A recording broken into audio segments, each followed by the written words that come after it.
లేవా very good. అందరు కూర్చోండి. పిల్లలు ఎంత పెట్టిందో నీకు తెలుసు, నాకు తెలియదు, నేను ఆ గోడకు తెలియదు కదా. పిల్లి అనుకుంటుందంట పాలు తాగినప్పుడు నన్ను ఎవరు చూస్తలేదు అనుకుని మోసం తన్నేసి జాగ్రత్తగా కళ్ళు మూసుకుని దూరం తాగట. అలాగే మనం చాలాసార్లు ఏం చేస్తామంటే ఎవరు చూస్తలేదు కదా అని చెప్పి దొంగతనాలు, ఎవరు చూస్తలేదు కదా అని చెప్పి దేవుని దృష్టిలేని మనం చేస్తాం. ఫర్ ఎగ్జాంపుల్ డాడీ డ్యూటీ నుంచి వచ్చావు లేదా మమ్మీ డ్యూటీ నుంచి వచ్చావు, సెల్ ఫోన్ ఛార్జింగ్ పెట్టారనుకో, మీరు ఏం చేస్తారు? సీక్రెట్గా వెళ్ళి ఆ సెల్ అన్లాక్ చేసేసి అందులో మీరు గేమ్స్ ఆడేస్తుంటారు, ఇంకా యూట్యూబ్ ఓపెన్ చేసి తినేస్తుంటారు.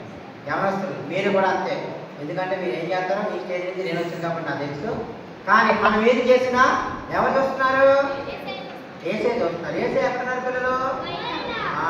పైనుంచి అన్ని గమనించి చూస్తారు అంటారు. మనం తలుపు చోటకి వెళ్ళినా, లేకపోతే బాత్రూమ్కి వెళ్ళి సెల్ ఫోన్తో ఆడుకుంటున్నా, లేకపోతే దుప్పటి ముసుగేసేసుకుని ఎవరు కనబడలేదని చెప్పి దుప్పట్లో ఉండి చాటింగ్ చేసినా అన్ని ఎవరు కనబడతాయి?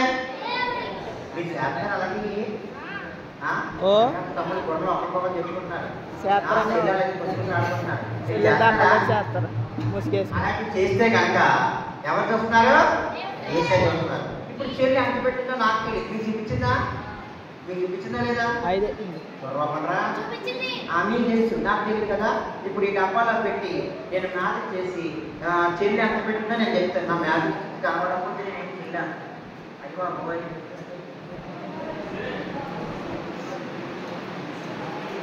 పిల్లలు